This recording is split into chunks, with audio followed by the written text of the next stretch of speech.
수요 정치 토크 시간입니다. 매주 보이는 라디오를 함께합니다. 인사해 주시죠. 안녕하세요. 아주 기계적이십니다. 박사님 이쪽 보시고. 이쪽 봐야 되구나. 아주 갑자기 깜짝 놀랐습니다. 예. 밤새 태풍 여파로 인해서 남부 지역에 또 중부 지역에 비가 많이 내렸다 그러는데 밤새 비 피해가 없으신지 참 걱정이 됩니다. 매주 이렇게 함께 하고 있는데 지난주에는 제가 좀 개인 사정으로 빠졌습니다. 그래서 대신해서 정경윤 사회부장이 계속 지난주 진행을 했었는데 어떻게 마음에 드셨습니까? 네, 아주 잘하시더라고요. 그래요? 네. 저를 똑바로 보고 말씀하십니다. 근데 사실 정경윤 사회부장이 진행을 했습니다만 없어서 드리는 말씀인데 비주얼은 제가 낫죠. 아닙니까? 동의하기입니다. 맞다고 지금 바깥에서 우리 PD분께서 격렬하게 지금 공감을 해주시고 계십니다. 감사합니다. 자, 어쨌든 오늘도 자유롭고 날카로운 토론 부탁드리겠습니다. 세 분 소개해드리겠습니다. 오늘은 조금 바뀌었습니다. 진보 진영의 삼선짜장 정기남 교수님 나오셨습니다. 삼선짜장. 우리나라에 짜장면 들어온 지가 100년이 넘었는데요. 네. 이제 짜장도 많이 달라졌죠. 보통 대중 음식, 국민의 음식이라고 합니다만 이 삼선짜장에는요 바다와 하늘과 땅이 다 들어가 있습니다. 예, 하늘 음식, 바다 음식, 땅의 음식 다 들어가라 해서 삼선짜장이죠. 그래서 이제 대중을 대하는 태도도 많이 달라져야 되고 대중도 많이 달라졌다. 그런 뜻에서 제가 진보진의 삼선짜장이라고 했습니다. 정기남 교수님이신데 권혁기 관장님이 이번 주에 휴가입니다. 참 운도 없으신데 태풍이 이렇게 올라오는데 그래도 비나 피하고 여당이시니까 계신지. 휴가도 가시네요. 여유가 있죠. 예, 여당이니까. 두 분은 아직 여당이니까 휴가도 가시네요. 네, 좋습니다. 두 번째 중도 개혁의 순댓국 김철근 교수님. 네. 오늘은 순댓국입니까? 제가 이 신경 많이 썼습니다. 왠지 아십니까? 감사합니다. 이 순댓국이요. 지금 금천구죠. 구로구가 대단히 활성화된 데가 이 순댓국집입니다. 우리 지역구에 맞습니다. 제가 구로 갓 지역이거든요. 왜냐하면은 우리가 그 개발 시대 때 한창 힘든 시대 때 도시 근로자들이 적은 돈으로 아주 풍부한 영양을 섭취할 수 있는 음식이 순댓국입니다. 그래서 그 표상이 되시라고. 감사합니다. 예. 금천구의 순댓국 김철근 구로구라고 하다니까요. 네, 구로구. 알겠습니다. 예. 보수 진영의 설렁탕 홍인정 박사님. 오. 이것도 의미가 좀 있는데요. 간단하게 말씀을 드리면은 전쟁을 치르는 데 있어서 가장 편리한 음식이 순댓국입니다. 큰 가마솥에 물 끓이고 고기 잘게 썰어서 소금 넣고 이렇게 먹는 음식이 설렁탕이죠.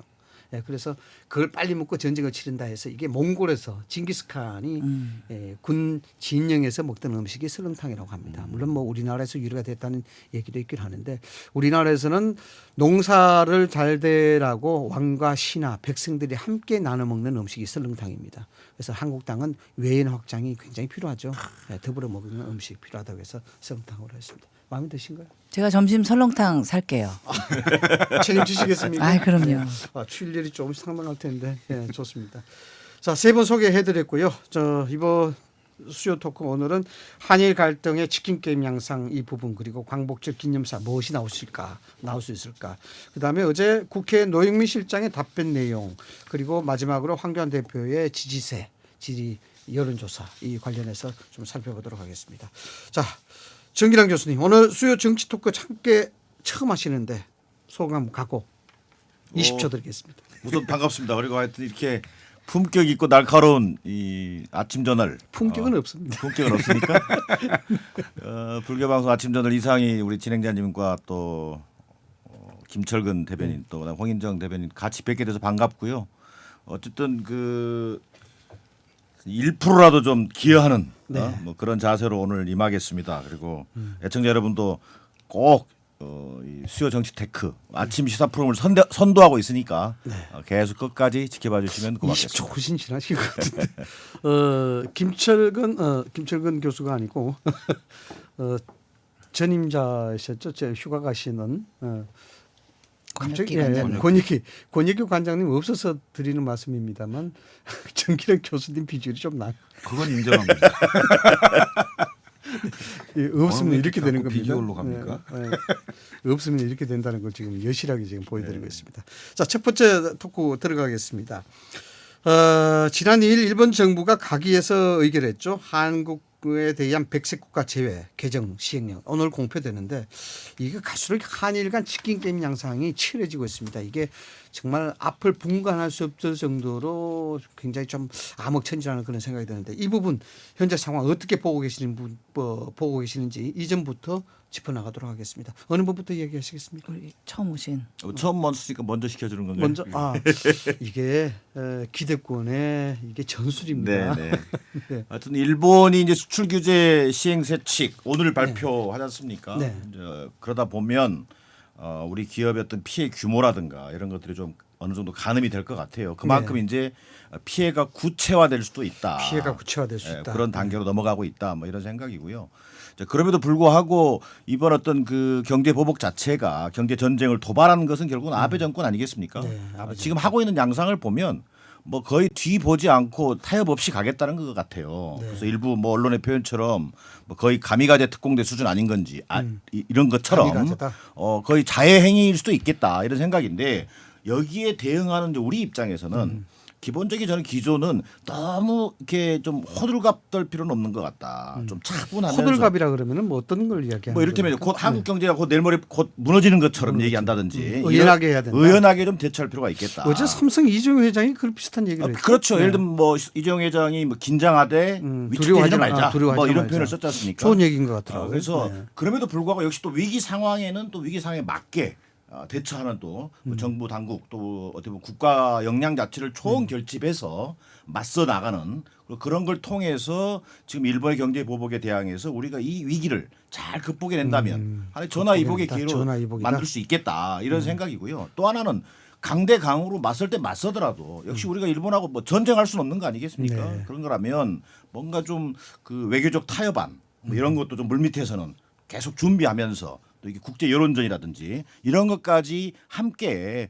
고민하는 그런 어떤 우리 대응이 필요하겠다. 대응이 뭐 필요하겠다. 이런 생각입니다. 어떻게 홍인전 박사님은 공감하십니까? 네. 저는 사실 국민의 입장에서 말씀을 드리고 싶은데요. 네. 국민이 보시기에는 지금 전문가들이나 또는 정부 여당에서 제2의 IMF가 오고 있다. 또는 퍼펙트 스톰에서 여러 가지 악재가 한꺼번에 터져서 국난이 난 것처럼 아까 박사님이 말씀하신 것처럼 호들갑적 대응을 하면 국민이 가장 많이 불안하실 거 아니에요. 네. 그럼 국민이 듣고 싶은 얘기는 뭘까? 전문가들이 나오셔서 기업의 대표가 나오셔서 우리가 어떻게 준비되어 있고 어떻게 대응할 수 있으니 걱정하지 마셔라. 네. 그 길을 떠나서 대한민국에 헤쳐나갈 수 있습니다라고 얘기를 하면 안도를 하시고 지금 뭐 시민단체를 중심으로 해서 노재팬 운동을 할 때도 국민들이 자발적으로 동참을 할 텐데 정부는 호들갑을 떨고 관제 대무를 지금 시작했다고요. 지방자치단체에서는.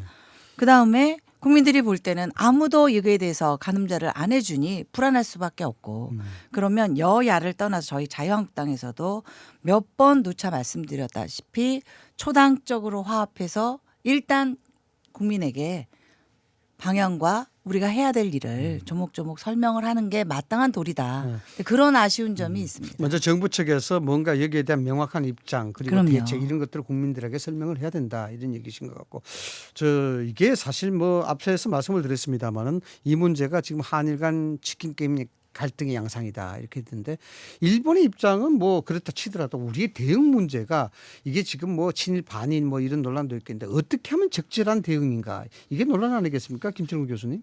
그러니까 일단은 그 상대가 있는 게임이잖아요. 네. 그럼 상대에 대항해서 어찌됐건 싸워야 되는 입장이면 싸워야죠. 싸우려면 우리 내부의 힘을 결집해야 되잖아요. 그렇죠. 그러니까 일단은 국민 통합이 가장 중요한 문제고요. 두 번째는 이 그 대일본 경제 전쟁이 국내 정치에 특히 선거의 유불리로 활용되는 이런 측면이 강하기 때문에 통합이 잘 안 되는 거거든요. 네. 그래서 여기에 이제 뭐 친일 반일 프레임이 있고 이렇게 이러는 건데 좀 냉정하게 보면 몇 가지 점만 말씀드리면 한일 경제 비교를 좀 한다고 보면 우선 그 GDP로 보면 일본이 한 5조 달러 정도 됩니다. 네. 우리가 1조 7천억 달러 정도 되는 수준이고요. 1인당 GDP로 보면 일본이 한 3만 7천에서 8천 불 정도 되고 네. 우리가 한 3만 1천 불 정도 되는 상황입니다. 거의 근접하게 따라가고 있는 거죠. 30년 전 정도 80년대에는 우리가 일본의 한 30분의 1밖에 안 됐어요. 네. 그 정도로 일본이 대한민국을 거의 뭐 의식 안 해도 될 정도인데 지금 동북아 일본이 지금 현재 상태에서 대한민국 경제에 어느 정도 이거에 대한 견제나 제재 또는 충격을 주지 않으면 곧 따라잡힐 수 있다는 네. 그런 위기감이 굉장히 클 거고요. 네. 이건 경제적인 문제고 그다음에 최근에 미중 간의 전쟁이 있잖아요. 미중 간의 전쟁에서 미국이 중국을 견제해야 돼요. 그렇죠. 그러니까 네. 이른바 태평양으로 나오는 걸 봉쇄해야 되는데 이 그러니까 한미일 이 삼각 체제에서 일본에게 상당히 힘을 얻어야 되는 미국 입장에서는 뭐 이런 측면도 좀 있거든요. 그리고 최근에 이제 남북 관계가 그 화해 무드로 가면서 일본이 그 점에 대해서도 상당히 좀 위협을 느끼는 이런 점들이 있어서 겉으로는 제가 보기에는 이제 우리나라의 강제징용 대부분 판결 문제 그다음에 65년도 한일 협정 문제를 가지고 이미 끝난 문제라고 이것이 겉으로는 얘기되는 거지만 궁극적으로 일본이 하고자 하는 목적이 있기 때문에 저는 상당히 장기화될 수 있다라는 생각이 들고요. 네. 하나는 네. 저는 이런 생각이 들어요. 어차피 우리가 부품 소재 산업의 국산화와 기술을 고도화하지 않으면 사실 3만 불에서 5만 불, 7만 불로 넘어가기가 현실적으로 산업 구조상 어렵습니다. 어려운데 일본 이 충격에 의해서 어찌됐건 그 부분에 대한 준비가 시작됐다는 게 그나마 오히려 우리가 우리 경제를 다시 돌아보는 뭐 이런 그런 계기가 것들이 된 것도 어찌 보면 이제 좋은 지점이 될 수가 있는 건데요. 저는 어찌 됐건 대일본 경제 전쟁의 상황에서는 여야에 할 거 없이 국민 통합으로 저는 그러니까 이걸 딱 축약을 하면 우리가 반일이나 항일이 아니고 극일을 해야 되고 탈일을 해야 됩니다. 네. 일본을 벗어나야 됩니다. 네. 그 지점으로 같이 가야 된다. 그리고 선거에 제발 좀 활용 좀 안 했으면 좋겠어요. 선거 활용 얘기하시죠. 네. 저는 좀 그 부분은 크게 걱정 안 하셔도 될 것 같아요. 이게 무슨 의미냐면 우리 국민들의 의식 수준이라는 게 한일전은 한일전인 것이고 선거는 선거거든요. 그 정도 우리 국민 의식이 성숙돼 있고 일부 어떤 뭐 집권 세력이나 또 일부 세력들이 뭐 이번 친일 반일 프레임을 가지고 내년 총선까지 치르겠다. 뭐 이런 만약에 생각이 있다면 저는 그 세력에게 부메랑이 될 거라고 저는 보여집니다. 부메랑이 된다. 이걸 만약에 선거에 활용한다 그러면 그렇습니다. 치고 나오시는 거 아주 좋았습니다. 네, 그래서 어차피 말씀을 하셨으니까 제가 한 가지만 더 여쭤보고 싶은 게 우리 교수님께 지금 대체적으로 이야기를 들어보면요, 뭐 일본 거기를 해야 된다, 일본에 대한 대응을 해야 된다, 전쟁을 잘 치러야 된다 이런 얘기는 공이 공감하는 그런 얘기인데 방법에서 이제 자꾸 차이가 나는데 어떻습니까? 지금 정부와 여당의 이 지금 한일 관계에 대한 전략 어떻게 이야기할 수 있겠습니까? 뭐 구체적으로 전략이 뭡니까?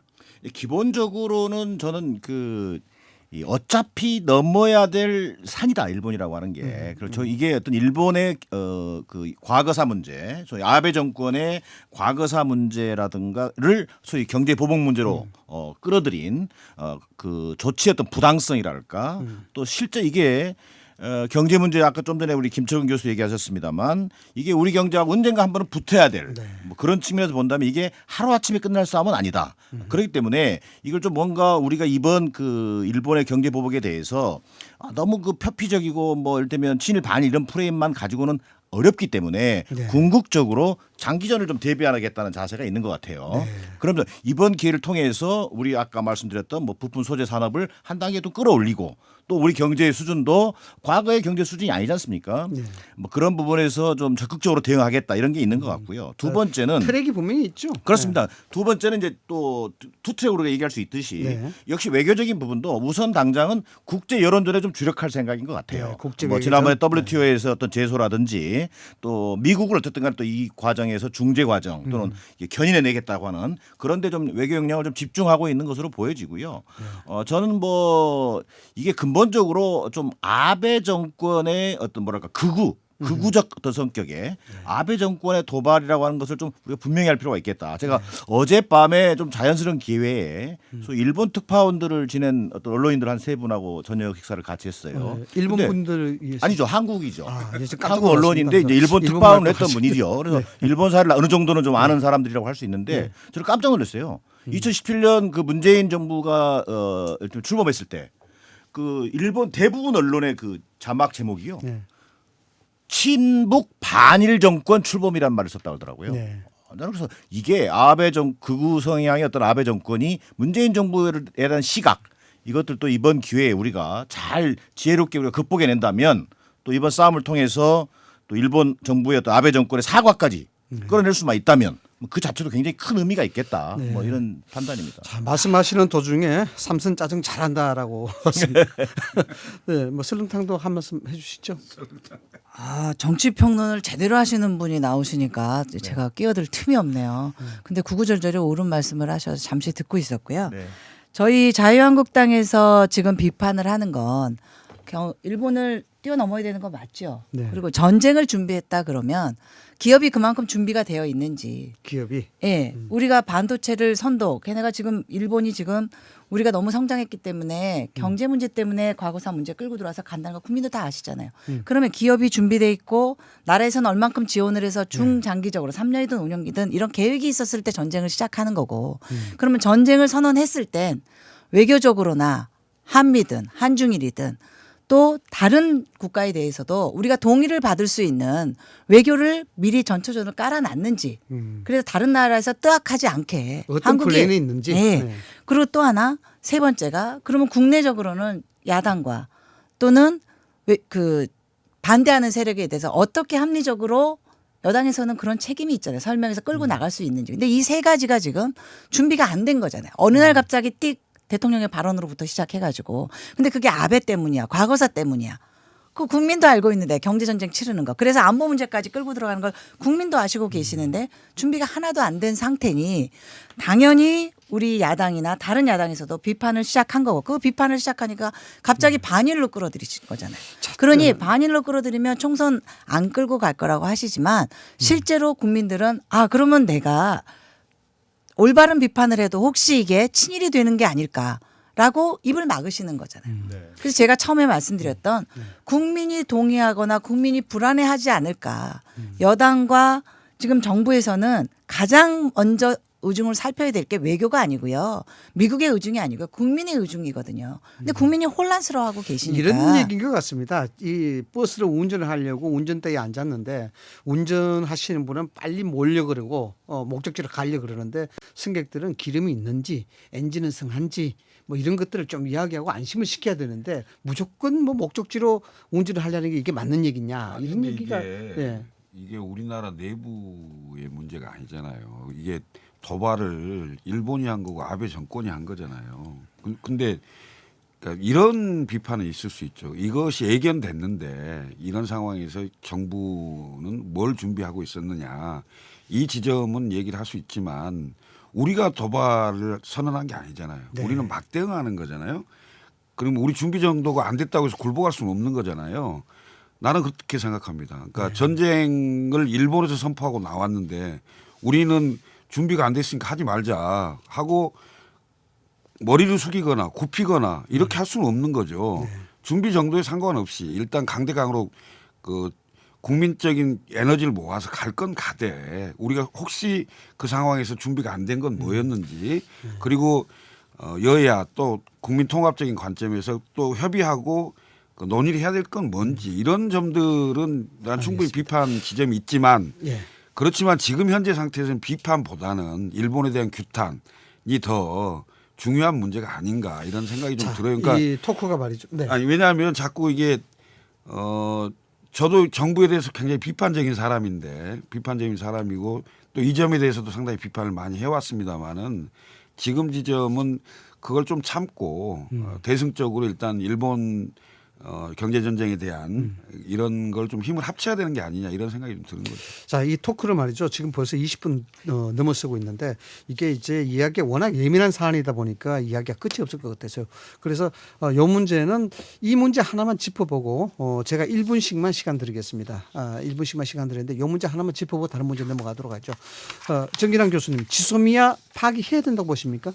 뭐 지금 이제 지소미아를 파기해야 되느냐 또 유지해야 되느냐 여러 가지 뭐 논란이 있을 수 있습니다. 저는 기본적으로 자세 입장에서 신중해야 된다. 신중해야 된다. 이게 우리가 쓸 수 있는 어떻게 보면 유일한 카드일 수도 있는데 네. 이 부분을 좀 너무 쉽게 뭐 폐기 또는 연장 이렇게 결정하는 것은 좀 적절치 않은 것 같다. 두 적절치 번째, 않다. 이게 일본 대일 카드임과 동시에 또 미국과의 또 문제가 있거든요. 어떤 그렇기 때문에 미국과의 관계에 있어서 혹시 이것이 한미 동맹의 어떤 좀 하나의 흠결을 남기는 그런 것이 될 수도 있기 때문에 이게 그냥 즉흥적이다 뭐 이런 건 아니겠습니다만 정부 정책 결정이 지소미아 문제는 대단히 신중하게 접근할 필요가 있겠다. 뭐 이런 판단. 네, 1분 지났습니다. 아, 그래요? 네.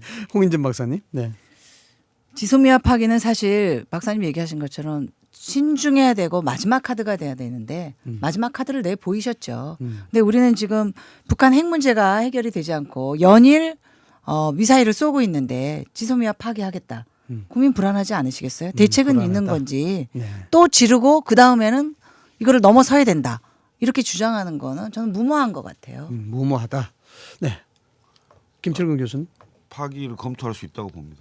파기는 검토할 수 있다. 왜냐하면 특히 이제 그 정치권에서는 더 강도 있게 주장을 할 수 있는 거고요. 정부는 정치권의 주장과 그다음에 국내 여러 사정, 그다음에 한미일 관계를 종합 검토해서 저는 우리가 쓸 수 있는 카드를 살짝 내비칠 수 있는 것도 협상에 유리한 고지이기 협상에? 때문에 협상 차원에서. 네. 그런 측면이 하나 있고요. 그다음에 지금 기존의 전통적인 한미일 동맹 관계에 대한 부분이 일본의 도발에 상당히 흔들리고 있는 상황이잖아요. 그리고 지금 미국이 한미 동맹을 얘기하지만 그 이른바 주한미군 주둔 주는 비용 있잖아요. 비용을 현재 5배를 요구하고 있는 상황이거든요. 이런 여러 가지 사정을 봤을 때 한국 정부와 국민들이 기존의 한미일 동맹, 그다음에 한미 동맹의 관계를 한 번은 또 흔들어야 되지 않냐 이런 생각도 좀 드는 거죠. 네, 파기를 검토할 수 있다. 협상을 위해서라도. 세 분 다 의견이 거의 뭐 공통점이 있는 것 같아요. 신중해야 된다라는 그런 점 하셨는데. 자, 이 문제는 여기서 접도록 하고요. 결국 이 한일 갈등의 마지막 어떤 그 분수령이라 그럴까요? 마지막인 아닐 것 같습니다만은 가장 중요한 것이 8.15 광복절 날에 문재인 대통령의 기념사 어떤 얘기가 담길까 이것이 가장 이제 분수령이라는데 미리 가보는 8.15 광복절 기념사 내용 어떤 것이 담길지 이 정기랑 교수님부터 먼저. 뭐 어쨌든 지금 8.15까지는 저는 그 지금의 기조가 좀 더 강화되는 쪽으로 가지 않겠느냐. 네. 그 말은 다른 말로 하면은 어떤 강대강 뭐 이런 국면을 좀 대통령 메시지를 통해서 끌고 갈 것이다. 뭐 다른 말로 하면 또 경제 보복에 맞서서 당당히 맞서 싸우겠다. 네. 그리고 결국은 이걸 이겨내겠다. 네. 그리고 국민 역량을 총 결집해내는 계기로 삼겠다. 계기로 뭐 이런 취지의 얘기가 그래도 담겨질 가능성이 높고요. 좀 강경하고 원론적인 얘기. 그렇습니다. 그리고 뭐 일각에서 얘기하는 뭐 정상회담을 제안할 가능성도 얘기하는데 저는 그것은 정상회담 자체가 있어서는 안 된다는 얘기가 아니라 이번 광복절 메시지로는 적절치 않은 것 같다. 적절치 않다. 뭐 이런 네. 판단입니다. 좋습니다. 김철근 교수님부터 해주실까요? 저도 뭐 비슷한 생각입니다. 그 지금 뭐 이런 상황에서 대통령의 메시지가 뭐 그 정상회담을 거론한다든지 뭐 이렇게라기보다는 네. 그런 그 정기당 교수 얘기했듯이 강대강의 취지로 갈 가능성이 있고 거기다가 이제 그 최근에 얘기했던 그 평화경제 문제에 대한 조금 더 구체성을 띈 얘기가 나오지 않겠느냐라는 건데 사실 그게 우리는 그런 희망 섞인 얘기를 했는데 북한이 그 받아들이는 태도가 미사일로 그 거의 미사일 계속 쏘면서 맞을 짓을 하면 맞아야 된다는 얘기를 이렇게 나오는데 그것도 상대가 있는 거잖아요. 우리는 하고 싶지만 상대가 받아야 그리고 긍정적인 메시지가 나와야 그게 그렇게 갈 수도 있겠구나라는 그 시그널이 될 수가 있는데 이 전혀 엉뚱한 상황인 거죠. 예, 이런 부분들을 대통령이 어떤 메시지를 낼지 좀 봐야 되겠다. 미사일 얘기가 나왔으니까 뭐 홍인전 박사님한테 이 문제까지도 같이 여쭤보겠습니다. 평화경제 이야기하는 그 다음날 미사일 쐈단 말이죠. 저는 8.15 때 아주 강경한 그 길 여론 좀 모실 것 같고요. 강경한 그 또 길에 대한 얘기가 강력하게 나온다. 맞대응하겠다라고 맞대응한다. 말씀하실 것 같아요. 지금 우리나라도 국민도 그렇고 일본도 그렇고 네. 또 다른 나라에서도 아마 우리 대통령의 광복절 어떤 말씀을 하실까 기념사에 예의주시하실 텐데 아마 더 첨예하게 붙지 않을까. 근데 지금 말씀하신 것처럼 일본에 대해서는 강력하게 어차피 한 번은 치러야 될 전쟁이니까 강하게 간다 그러는데 8.15 때 그러면 북한에 대해서는 어차피 한 번은 겪고 넘어야 될 텐데 어떻게 북한을 대처하거나 방법이 있는지 그건 또 강력하게 대처 안 하시고 미사일 쏘도 아무 말씀 못 하시잖아요 지금. 노영민 안보시장은 몇 번 쐈는지도 모르시잖아요. 그 그렇죠? 문제는 조금 이따 할게요. 그러니까요. 왜 일본에 대해서만 어차피 겪고 넘어가야 되니까 초강력으로 대응하시면서 온 국민에게 극일하자 탈일하자 하시면서 북한에 대해서는 아무 말씀도 못 하신지 8.15 때는 말씀이 있으시길 바랍니다. 사비칠일 하나님이요. 슬렁탕님 오늘 참 예쁘시다고 칭찬하셨어요. 감사합니다. 슬렁탕이 예쁘다는 게 좀 그렇긴 한데. 예. 정기랑 교수님. 왜 북한이 말을 못할까요? 글쎄요, 저는 뭐 북한의 말을 못한다 이런 것보다는 네. 저는 김정은 정권의 지금 이 무모함이라든지 또 소위 개념 없는 이 김정은 정권에 대해서는 좀 당연히 비판받아야 되죠. 네. 근데 결국은 이제 올해도 4번의 뭐 발사체 뭐 발사를 했지 않습니까? 네. 이게 이제 궁극적으로 겨냥하고 있는 게 한미 연합 훈련에 대한 어떤 이제 대응 차원이거든요. 근데 우리가 지금 이 문제를 우리가 매번의 군사적 위협으로 볼 거냐? 오히려 이제 평화와 한반도 평화라는 프로세스에 있어서 북한을 끌고 가야 되는 입장이고 그렇죠. 어쨌든 비핵화 협상으로 끌어내야 되는 입장이고 이것을 미국과 보조를 맞추면서 하고 있는데 우리가 매번 이 사안에 대해서 뭐 비난하고 똑같이 소위 김정은 정권에 맞대응하는 것처럼 할 수는 없는 거 아니겠느냐. 우리가 기본적으로 좀 어른스럽게 끌고 가야 된다. 쉽게 말씀드리자면 전략상을 그럴 수 있다. 그렇습니다. 그러니까 예를 들어서 좀 전에 얘기하셨던 홍 대변인께서 얘기하신 것처럼 언젠가는 한 번 정도씩 이렇게 좀 어른스럽게 얘기해 줘야 되죠. 야 지금 이럴 시기냐. 지금 일본과 한일 간에 경제전쟁이 붙어 있을 때 너희들이 지금 이래야 되겠냐 말이야. 이런 어른스러운 어떤 그 꾸짖음이랄까? 저는 이런 건 필요하다고 보입니다. 그런데 너무 그렇게 좀 뭐라 그럴까요? 아니 미사일을 계속 쏘고 있는데 전 세계가 가장 위험한 나라가 우리나라라고 평가를 한대잖아요. 북한에서 미사일을 계속 쏘니까. 근데 우리 국민만 오늘도 쐈어? 어제도 쏘더니 요즘에 계속 쏘네? 이렇게 대응할 수는 없는 거예요. 일본에 대해서는 어른스럽지 못하면서 왜 북한에서 뭐 맞을 짓을 하면 맞아야 된다. 그래도 아무 말씀 안 하십니까? 너무 성인군자 흉내를 내는 게 아닌가. 매 사안마다 저는 뭐 미사일 대통령이든 쏘는 게 어떻게 매 사안마다입니까? 그건 말씀하셔야죠. 그 저기 충분히 그 낮은 단위에서 얼마든지 문제 제기할 수 있는 것이고요. 대통령이 매 사안마다 얘기하는 것도 결국 국민 불안감을 또 증폭시킬 수 있는 거예요. 삼선 짜장과 설렁탕이 붙으면 이렇게 됩니다. 대통령의 얘기가 아니고 대통령이 매산 뭐 미사일 쌀 때마다 그 얘기를 하라는 얘기가 아니고 국방부의 대응이라든지 그렇죠. 그러니까 네. 그 정부 당국의 대응이 사실은 그 청와대 눈치를 보면서 강경한 대응을 못하고 오히려 국민들의 불안감을 조성하는 그러니까 이런 측면을 얘기하는 거고요. 사실은 안보라는 게 다른 게 아니잖아요. 적정하고 강경한 대응과 우리가 그것을 이길 수 있다라는 자신감, 힘의 우위 이런 거잖아요. 이제 이런 측면이 마치 북한은 눈치 보고 그다음에 일본에 대해서는 강경하고 이런 거에 대한 그 이제 비판들이 나올 수 있는 건데 사실 수용할 부분 수용을 해야죠. 그러니까 물론 그 고충이 없는 건 아니에요. 왜냐하면 한반도의 그 남북 관계를 끌고 가야 된다는 입장. 특히 한 집안에 큰형이 동생이 땡깡 피우고 말 안 듣고 그러면 가만 놔두다가도 조용히 불러서 야, 너 이러면 안 된다. 한마디씩 해서 사실은 가정의 평화를 가져오듯이 그런 역할마저도 안 하고 동생 눈치 보는 형이 되는 이런 구조에 대한 비판인 거죠. 이 8.15 하고 광복 있다 이렇게 이해하셔도 될 것 같아요.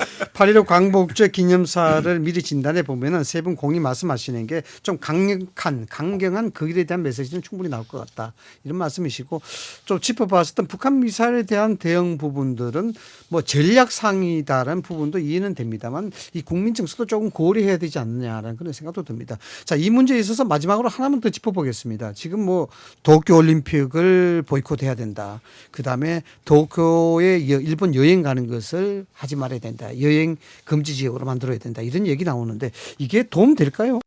정기령 교수님. 뭐 저는 뭐 나름대로 전략적으로 그런 얘기를 할 수 있다고 보여집니다. 전략적으로 이를테면 오늘 강력한 뭐 전략을 많이 얘기하시죠. 그렇습니다. 강력한 대일 여론 압박이랄까 대일 이런 여론. 것들은 필요하다. 그러나 이것을 정부 여당이 나서서 네. 이런 어떤 좀 그 뭔가 좀 몰이식으로 네. 하는 것은 좀 고민이 필요하지 않겠느냐 뭐 이런 정도 생각인데요. 이를테면 국민들이 좀 납득할 수 있어야 되거든요. 네. 앞서도 얘기 나왔습니다만 뭐 우리가 그 어제 뭐 중구청의 뭐 관내에 그렇죠. 네. 뭐 이를테면 노저펜 뭐 네. 이게 12시간 걸렸다는 만에, 거 아닙니까? 12시간 만에 철회했죠. 내렸잖아요. 네. 네. 국민들이 납득이 안 되는 거거든요. 지금 자펜이 아니라 노아베 아니냐 뭐 이렇게 바로 나오지 않습니까? 그런 것처럼 국민들이 좀 납득하고 따라갈 수 있는 뭐 그런 수준에서 좀 적극적인 대응들이 필요하다. 네, 이런 저도 뭐 생각입니다. 그런데 어제 이 서대문 구청장이 저희하고 인터뷰를 했습니다. 이 문제를 가지고 했는데 거기서 나온 얘기도 이런 얘기예요. 아베가 밉지 일본이 미우냐 이런 얘기인데 어떻습니까, 홍인진 박사님? 네. 누가 저한테 그런 말씀하시더라고요. 민주당에는 투사는 있고 전략가가 없다. 한국당에는 대변인은 있고 전략가가 없다. 그럼 대한민국에는 전략가가 없다.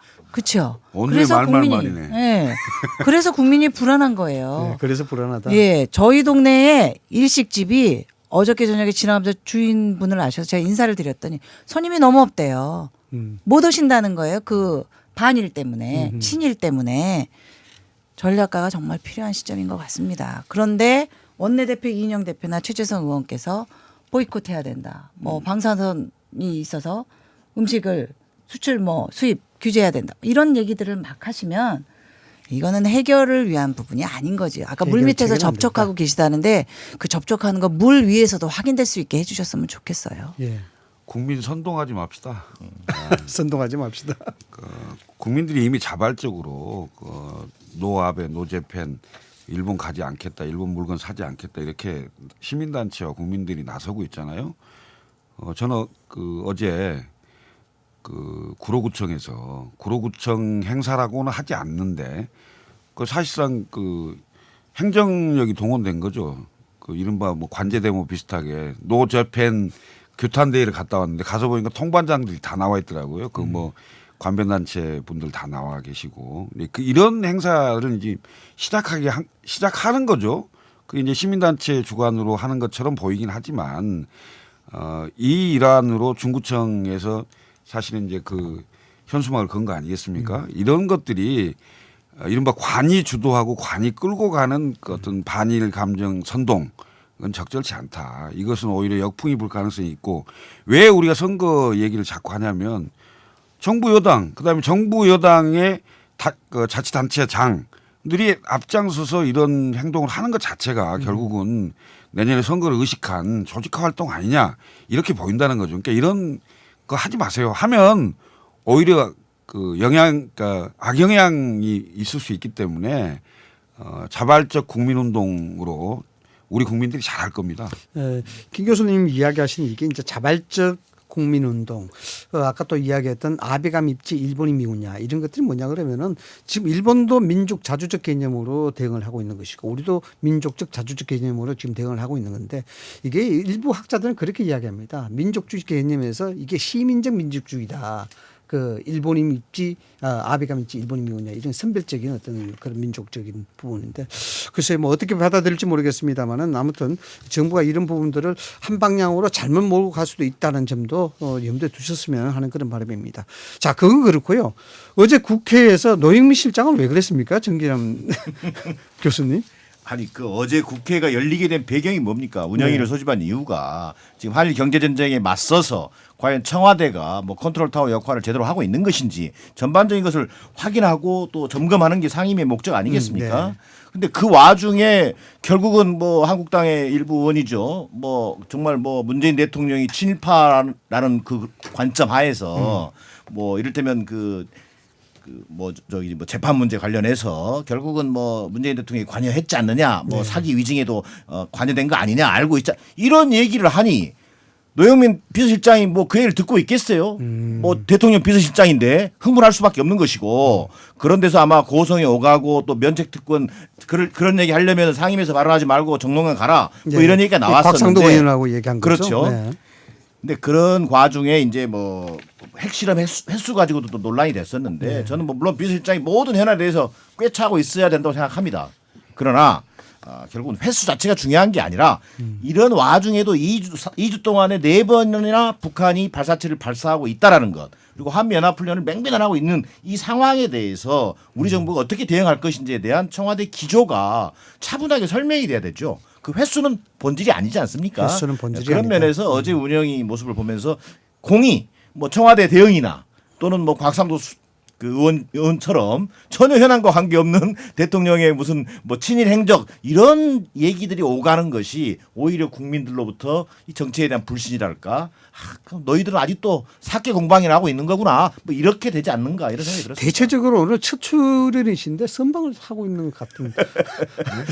무엇에 대한 선방인지는 모르겠습니다만. 네. 물타기를 잘하는 거죠. 좋습니다. 뭐 김철웅 교수님 그 물타기에 대해서 이야기를 해주시죠. 네. 아니 국회에서 야당 의원이 발언할 수 있는 것은 어찌 보면 야당의 판인데 아니 대통령 관련해서 발언할 수 있죠. 근데 이것을 얼마나 유연하게 잘 그 넘기고 설명하고 할 수 있느냐는 현 정부 여당의 내공이라고 저는 생각합니다. 근데 정부의 내공이다. 지금 청와대의 내공이 얘기가 안 되는 거죠. 거기에 맞상대에 싸우는 거 싸워서 대결하는 구도만 만드는 이런 식의 운영은 적절치 않다라는 거죠. 물론 그 방금 말씀하신 대로 곽상도 의원의 그 질의 내용이 적절했냐 이건 별개로 하고요.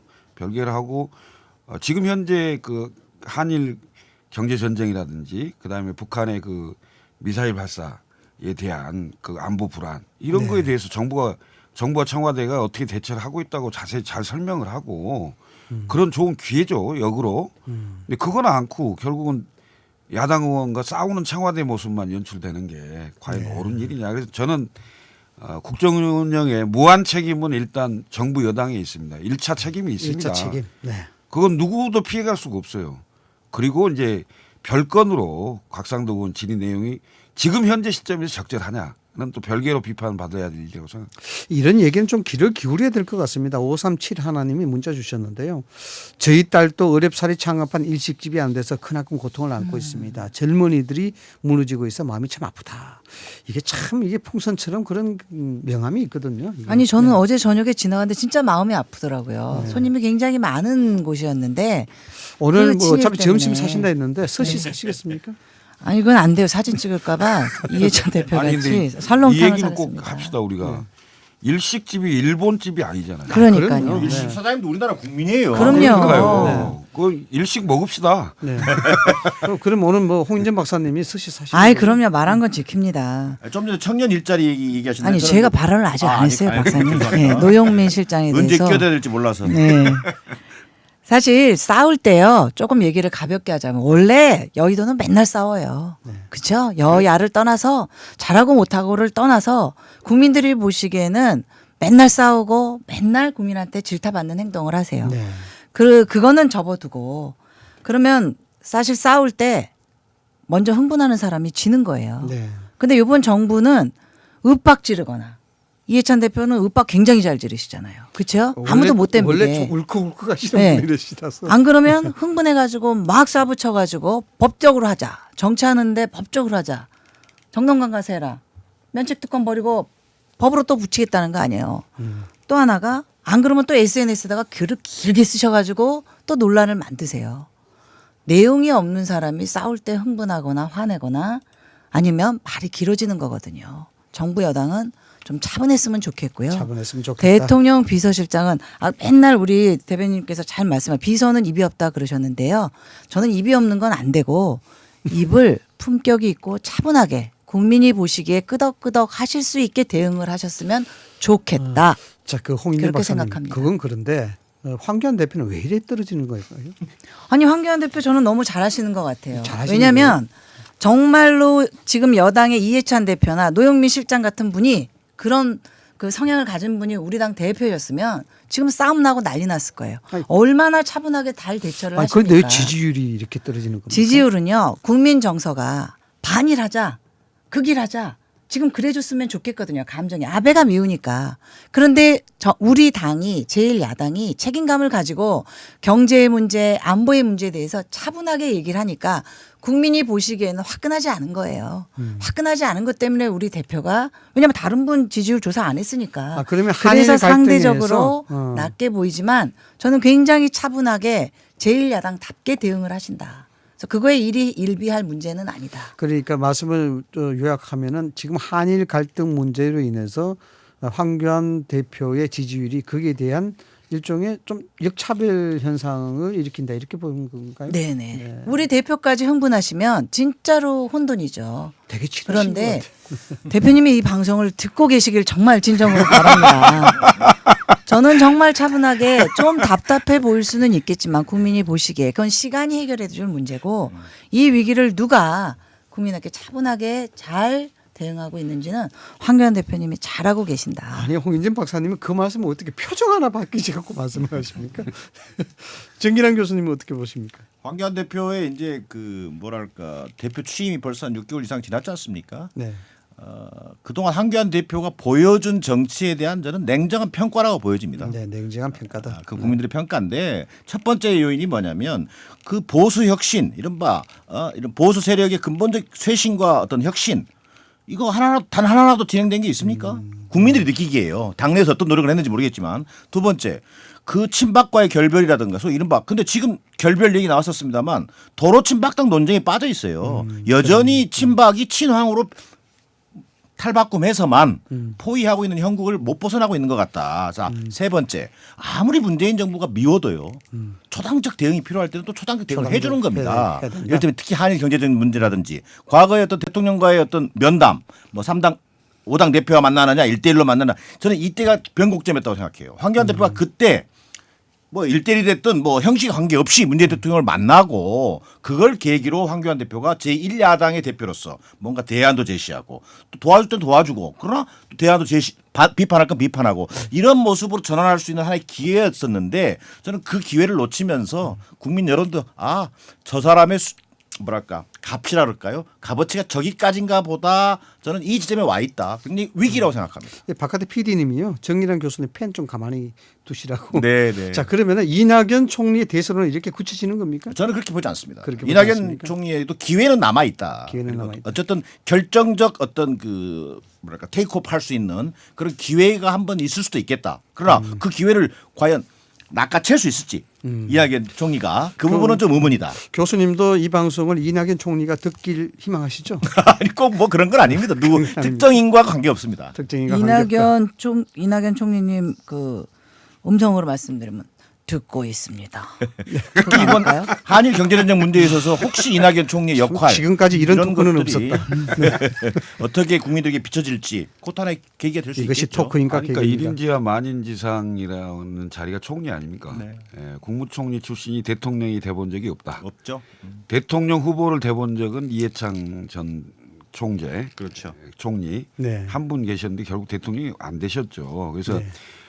언론에 노출이 많이 되고 뭐 이런 상황이기 때문에 그 국민적 인지도 이름을 많이 아시는 상황이 되기 때문에 차기 대통령 조사를 하면 전현직 총리 출신들이 단연 유리하죠.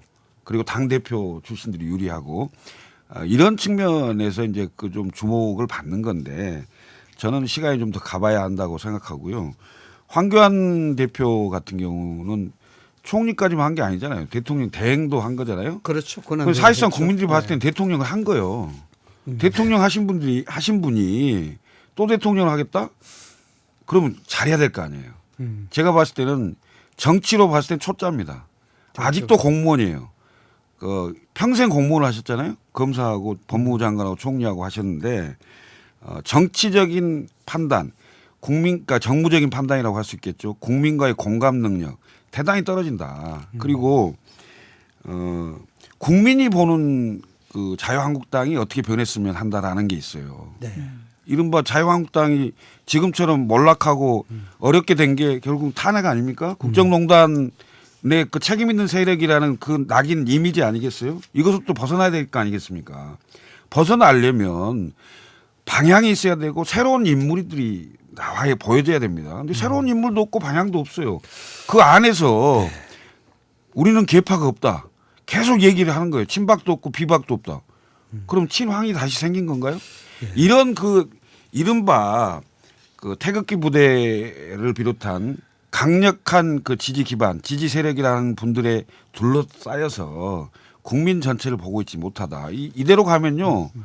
총선도 황교안 대표의 그 큰 꿈이라고 할 수 있는 그것도 무망하다라고 저는 보입니다. 그래서 뭐 걱정하시는 분이 많은데 홍인전 박사님 이게 추세가요. 지지세가 계속 이렇게 꺾이게 되면은 사실 총선을 앞둔 상황에서 안팎으로 공격을 많이 받을 텐데 괜찮겠습니까?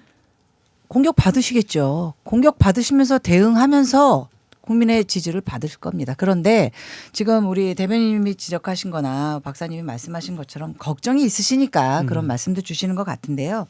황 대표님이 정치한 지 이제 1년도 안 됐어요. 1년도 안 되셨는데 실책이 있으면 얼마나 큰 실책이 있을 거며 공이 있으면 또 얼마나 혁혁한 공이 있겠습니까?